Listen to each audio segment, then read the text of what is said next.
Minhas cordiais saudações a todos aqueles que nos acompanham semanalmente aqui pelas nossas redes sociais da Diocese de Limeira. Então nós vamos começar hoje a nossa reflexão tratando do Domingo de Ramos, próximo domingo, dia 3 de abril de 2025. Eu vou ler o Evangelho da Bênção dos Ramos, o Evangelho de São Lucas, capítulo 19, versículos 28 a 40. Naquele tempo, Jesus caminhava à frente dos discípulos, subindo para Jerusalém. Quando se aproximou de Betfagé e Betânia, perto do monte chamado das Oliveiras, enviou 2 de seus discípulos, dizendo: Ide ao povoado ali na frente. Logo na entrada encontrareis um jumentinho amarrado, que nunca foi montado. Desamarrai-o e trazei-o aqui. Se alguém por acaso vos perguntar: por que desamarrais o jumentinho? Respondereis assim: o Senhor precisa dele. Os enviados partiram e encontraram tudo exatamente como Jesus lhes havia dito. Quando desamarravam o jumentinho, os donos perguntaram: por que estáis desamarrando o jumentinho? Eles responderam: o Senhor precisa dele. E levaram o jumentinho a Jesus. Então puseram seus mantos sobre o animal e ajudaram Jesus a montar. Enquanto Jesus passava, o povo ia estendendo suas roupas no caminho. Quando chegou perto da descida do Monte das Oliveiras, a multidão dos discípulos, aos gritos e cheia de alegria, começou a louvar a Deus por todos os milagres que tinha visto. Todos gritavam: Bendito o Rei que vem em nome do Senhor. Paz no céu e glória nas alturas. Do meio da multidão, alguns dos fariseus disseram a Jesus: Mestre, repreende teus discípulos. Jesus, porém, respondeu: Eu vos declaro, se eles se calarem, as pedras gritarão. Palavra da salvação. Glória a vós, Senhor. Muito bem. O Domingo de Ramos começa com Hosana e termina com Crucifica-o. Anualmente, esse duplo mistério acompanha a nossa entrada na Semana Santa. Ao início, a procissão com os ramos de palmeira e depois a leitura solene da narração da paixão do Senhor. Para instaurar o reino de Deus, Jesus tinha diante de si 2 caminhos, podemos assim dizer: o caminho do poder e o caminho da humildade. O poder vive da exibição, vive de ostentação, de violência, de manipulação, de influência, de reconhecimento. No episódio da entrada em Jerusalém, Jesus aceitou e alegrou-se com a iniciativa do povo, aclamando o Rei e Messias. O seu coração alegrava-se ao ver o entusiasmo do povo de tal maneira que aos fariseus que pediram a Jesus para censurar os seus discípulos por causa daquelas manifestação calorosa, Jesus respondeu: se eles se calarem, as pedras gritarão, como acabamos de ouvir no Evangelho.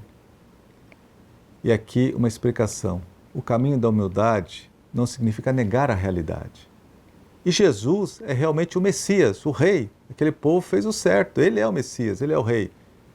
Mas aí vem o detalhe: mas um Rei diferente, que não se impõe pelo poder, pela tirania, mas pelo amor.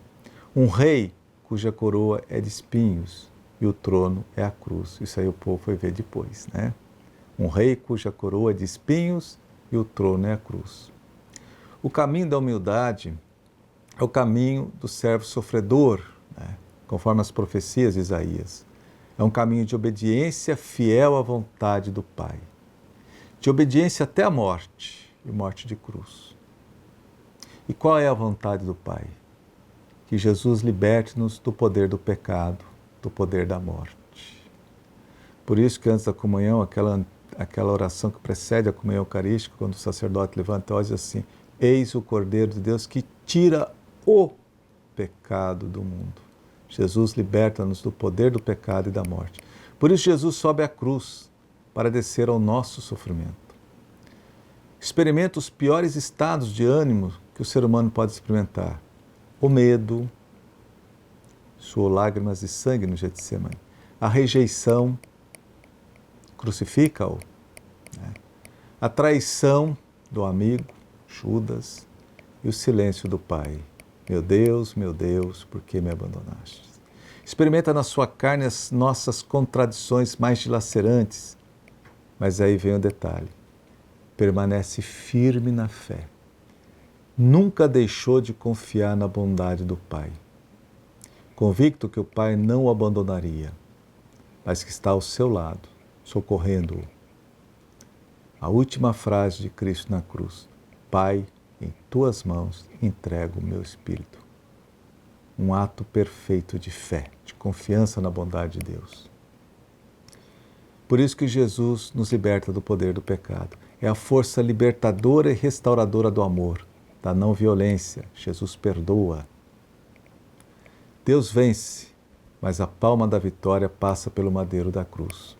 Por isso os ramos e a cruz estão juntos na cerimônia desse domingo. Os ramos e a cruz estão juntos. O Papa Bento XVI, falando do domingo de Ramos, fez uma bela homilia que dizia assim: para compreender aquilo que aconteceu no domingo de Ramos, descobrir o que isso significou não só naquela época, mas o que significa para todos os tempos, revela-se importante um pormenor, que se tornou inclusive para os seus discípulos a chave para a compreensão deste acontecimento, quando após a Páscoa eles voltaram a percorrer com novo olhar aqueles dias tumultuosos. Jesus entra na cidade santa montado num jumento, ou seja, o animal das pessoas simples do campo. E além disso, num jumento que não lhe pertence, mas que ele, para essa ocasião, pede emprestado. Jesus não chega num cavalo suntuoso, como os poderosos do mundo, mas montado num jumentinho que tinha sido emprestado. São João narra-nos que, num primeiro momento, os discípulos não compreenderam essa atitude de Jesus. Somente depois da Páscoa entenderam que Jesus, agindo deste modo, estava a cumprir os anúncios dos profetas. Compreenderam então que seu agir derivava da palavra de Deus e que ele levava essa palavra ao seu pleno cumprimento. Os discípulos então recordaram da profecia de Zacarias, que diz assim: enche-te de grande júbilo, filha de Sião, prorrompe em gritos, filha de Jerusalém. Eis que teu rei vem a ti. Ele é justo e salvador, humilde e montado num jumento. Zacarias capítulo 9, versículo 9. Jesus realiza essa profecia, pois reina através do serviço humilde e desinteressado, jamais através do poder tirânico. Deus jamais nos abandona. Com sua humilhação, Jesus abriu-nos o caminho da fé e nos precedeu neste caminho. Esse é o caminho de Cristo, esse é o caminho da salvação, caminho que também devemos seguir em nossa vida. A todos uma ótima Semana Santa, em nome do Pai, do Filho e do Espírito Santo. Amém.